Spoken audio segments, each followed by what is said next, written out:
Welcome to the Hour of Empowerment. Today we are in Season 1, Topic 1, the Self-Awakened Personality, Episode 4, Interview. Today in our studio we have Alix Moore, who is a teacher, author, and the president of Maryland Writers Association, Montgomery County chapter. I'm a member of. Alix, I know you are very busy. Thank you very much for coming. It's my pleasure. I'm happy to be here. Would you tell us a little bit about yourself and also your books and what you do? Well, I guess I've been a teacher and a writer my whole life. And recently I decided I wanted to be a professional writer. So the last 2 or 3 years, that's what I've been doing. And I teach and I write and I speak really about something very connected to what we're here to talk about today. And I consider myself a joy teacher. I help people understand that they can have the life that they really choose to have. And I teach tools like meditation that I believe really help us get to that life. So my first book was about how meditation really works as a gateway to creativity. My second book was about my years spent being a public school teacher, working with really challenging children that were having trouble in school, and how the things that I learned that really helped me teach them that I wanted to teach other teachers. So we can do it the hard way or we can do it the easy way. Yeah. And I believe that we can get a lot of tools that make our life much simpler, and that's what I'm here to do. When did you first acknowledge the importance of self-awareness, and what were the first decisions, steps, and actions you took? Well, I have to go back about 20 years for that. I got a wake-up call. I think a lot of people who become self-aware, they get a wake-up call. There's a reason. For me, it was a divorce. I had been in a relationship for maybe 10 years, married for 7 of those years, and my husband and I decided to separate. And I think before that, I was totally clueless. I had no idea that it was important to be self-aware. But I looked at the divorce and I said, whoa, that did not work. I need to do something different. I obviously need to change something. And so the first thing I did actually was to find a therapist and to go into therapy. That's just one tool, but it helped me understand my buttons. It helped me understand the way that I reacted to things. It helped me understand some of the things I needed to change about myself. What you're doing right now to increase your self-awareness, what are some of the things you do to increase your self-awareness? I think it's really a lifestyle choice. It's a lifestyle change. And over the last 20 years, but especially I would say in the last 5 or 10, it's what I consider my life work. To become self-aware, to become self-empowered, and then to share what I know with other people through my writing and through my teaching. So one of the things that I do, okay, this sounds a little strange, but I get enough sleep. Because if you're always tired, you're too tired to really be philosophical. You're too tired to make good choices. You're too tired to change what you do. At least that's true for me. So I get enough sleep. I try to eat good food. But then I also try to connect with my inner wisdom. I think we all have a great deal of inner wisdom that we can tap into.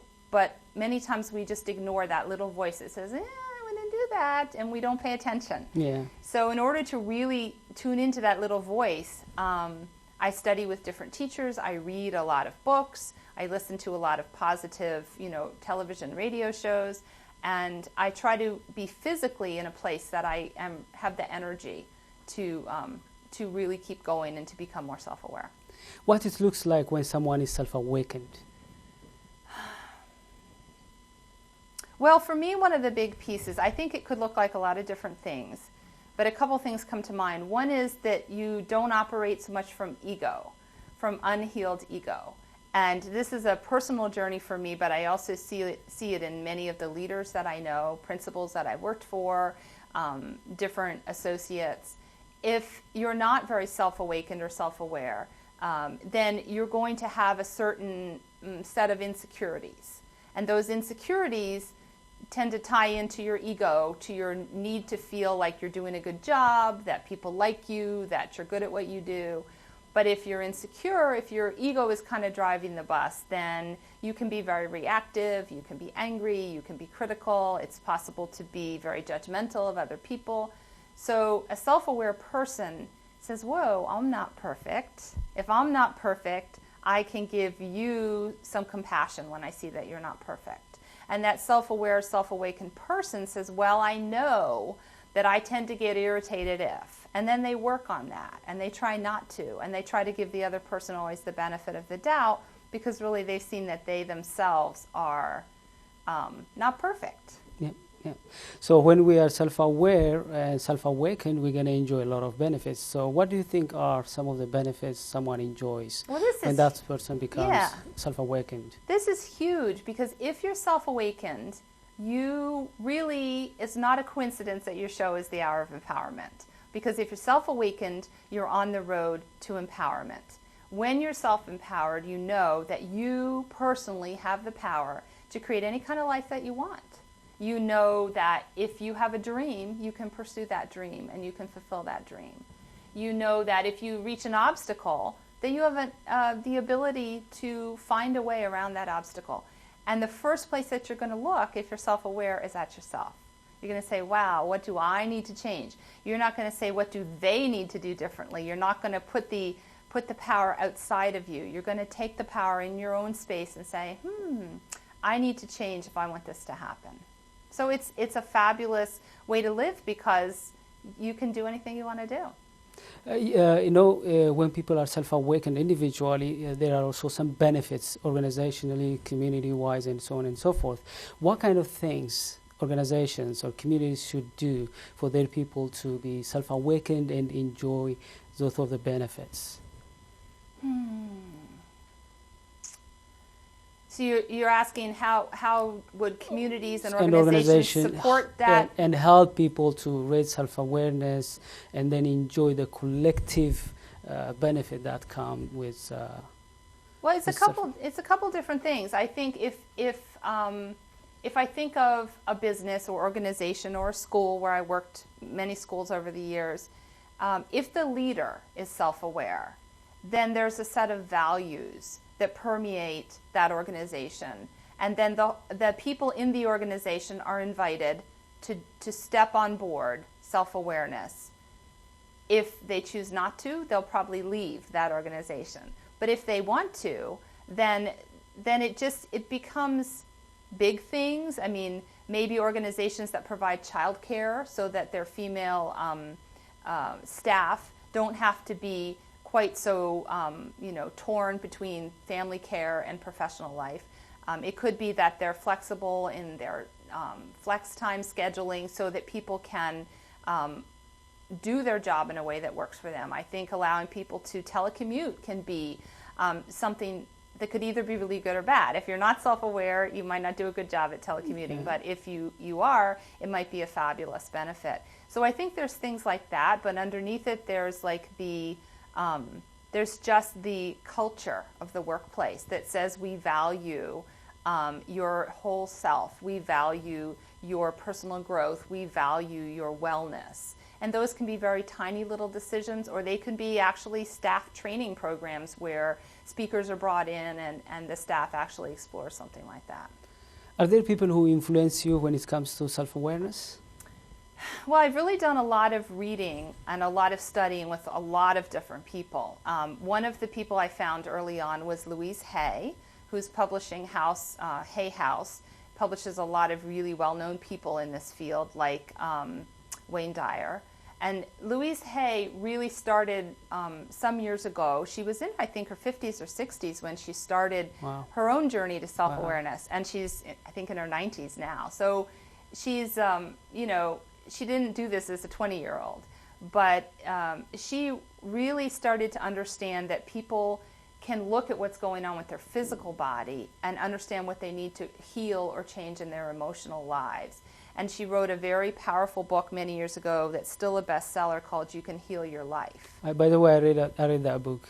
And it's a beautiful book, and it's just a tremendously empowering book because it says, look within, look under the hood, look at what's going on with you and see what you need to change. And so from that little book and from her work with AIDS, folks with AIDS way back in the 80s, where she said to them, you are valuable, what you do matters, who you are matters, and they weren't getting any of those messages from society at that time. And so she really started a whole empire, what is an empire today, of books and radio shows and recordings and videos around this whole concept of growing and healing and understanding yourself. So her work really has influenced me a lot, and the people that she's brought forward through her publishing, there have been a lot of teachers for me in that. By the way, yes, there are benefits, but there are also some challenges for people to invest on their self-awareness. So what are some of the challenges that may deny people from investing on their self-awareness? Now, that's a really important question, because it can be really difficult to step into self-awareness. And you don't always read about this part of it, but I think that one of the big blocks is fear. Fear. There's a lot of different kinds of fear. Fear that I'm not good enough, fear that that I'm not going to be able to be successful. But really underneath that, there's a different fear, which is fear of rocking the boat, fear of change. Because if I look within, if I look under the hood, if I become really aware of what's going on with my life, if I turn off some of the excess television I watch and I step off of social media and I actually get quiet, go, wow, this isn't working for me. And then your life can really change when you become aware. You can decide that you're worth more than maybe some of the things you're accepting in your life. And I think that fear can really block a lot of people. Yes, there are benefits, there are challenges, but do we have a free ride? Because if we neglect our self-awareness, there should be some kind of consequences or penalties. So what are some of the penalties or the consequences of neglecting our self-awareness? I love that question too. The short answer is stress.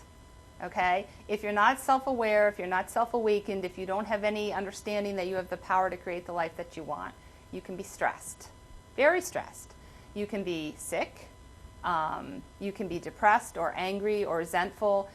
There's a lot of conditions that happen because we don't know that we have the power to take charge of our lives, to create the physical wellness and the financial wellness or abundance and the spiritual wellness and emotional wellness that we might want in our lives. And so as a result, we can kind of get stuck and in not a really good place. But it's actually, as bad as that can be, it can actually be that wake-up call. So if you get diagnosed with cancer, or you get diagnosed with diabetes, or you're chronically depressed, or you're flat broke, those things can be motivators to look within and to become more self-aware. When we say self-awareness, we mean that it's holistic self-awareness, because some people, they may focus on their body, some people on their intellectuality, some people on their spirituality. But I think we should have a holistic self-awareness where we have awareness about our body, our spirit, our mind, and so on. Would you please explain a little bit about the importance of holistic self-awareness? Yeah, I think there's two things. I think people enter the journey to self-awareness different places. You can enter it in a spiritual way because you find a faith community that resonates with you. You can enter it in a physical way because maybe you have chronic illness or you're overweight and you want to change that. You can enter it in an emotional arena because you're looking for a relationship. So there's entry points at all different places according to what's maybe not working or what your dreams are for your life. But then, in order to become truly and completely self-aware at a really high level, you have to clean up your act everywhere. So you can't just hang out and meditate and feel like you have a great spiritual connection with the universe and live in a house that's like full of clutter, and you overdraw your bank account every month and you just eat fast food all the time. That will get you so far, but then if you want to go farther, you really have to become, I would say, holistic in unity with all the parts of yourself and really with your environment, your community, and the planet. Because everything that each one of us does impacts the party that we're all here attending on Earth and what we do with the resources of the planet. One other thing I have seen is that some people, they focus on themselves. They don't spend some time to know other people about the environment, about what's going on regionally, locally, and globally. What do you advise them? See, it's a double-edged sword, because someone could be totally involved in, say, some cause they believe in and not be doing anything to look within themselves. On the other hand, if you really start with yourself, that wonderful quote from Gandhi, "You must be the change that you want to see in the world. That really is something that motivates me and that I think about a lot. If I'm going to be the change I want to see in the world, then peace starts with me. Acceptance starts with me. Compassion starts with me. Tolerance starts with me. Hope starts with me. But then it's not enough only to just keep it with me. It's like you drop a stone into a pond and the ripples spread. It's important to step beyond yourself once you've kind of gotten to a certain point. In the beginning, I think it's perfect to just focus on yourself. But then when you kind of, you're becoming self-aware and you're becoming more comfortable with yourself and your self-esteem is growing and your self-confidence is growing, then you need to look around, I believe, and say, what is it I can bring to the earth? What can I bring to the planet? What am I here to do? How can I help outside myself? Do you have any tips or advices you want to give for people to increase their self-awareness? Yeah, I guess I would say there's a lot of teachers out there. There's many, many, many teachers if you want to become self-aware. The old saying is, when the student is ready, the teacher will come. But if you're not ready, then you won't necessarily benefit from any teacher.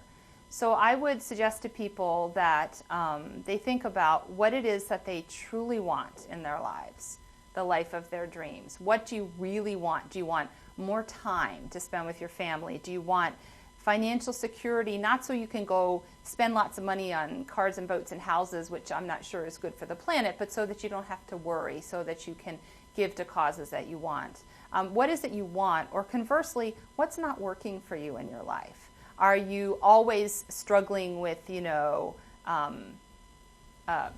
some kind of illness or some kind of challenge in your life and you want to get past it? If you really have something you want to change or really have something you want to achieve, then that's the first step. And just to say to yourself, I'd really like to, become a full-time writer. I'd really like to help the people in my community have access to wonderful, fresh, organic vegetables. I'd really like to not have to worry so much about money. And then be open to teachers and also know that it's many, many tiny steps. So when you can look at where you are, maybe in a house that's cluttered and messy in every single room, and living in beauty and serenity and space and cleanliness just seems like you'll never get there, but just take one teeny tiny step. And I guess the last piece of advice would be find a teacher or a helper or a mentor or friend to guide you. Because when we want to change, we usually need to benefit from the learning that has come before us, that someone else has figured out how to do this, and we need to study them, learn from them, because if we knew how to do it better already by ourselves, we would be doing it better. So in order to change, we need to have that motivation. We need to start very, very small, and then we need to look for those people whose knowledge and wisdom can help us. That was really great. On behalf of ISAT and our viewers, thank you very much for coming and sharing your stories, your experiences and insights and ideas. I really appreciate that. And I appreciate being invited. It was an absolute pleasure. I look forward to discuss with you in the future on other subjects. That would be wonderful. Dear viewers, as you have seen, we had a wonderful time with Alix Moore. I hope you enjoyed the interview, and this is my hope that you're going to take the experience and the lessons from this discussion and apply in your life and increase your self-awareness. Today we're going to conclude topic 1 from season 1. Next week we're going to have a new topic, which is visionary lifestyle. Until I see you next week, have a wonderful time. Thank you very much for watching.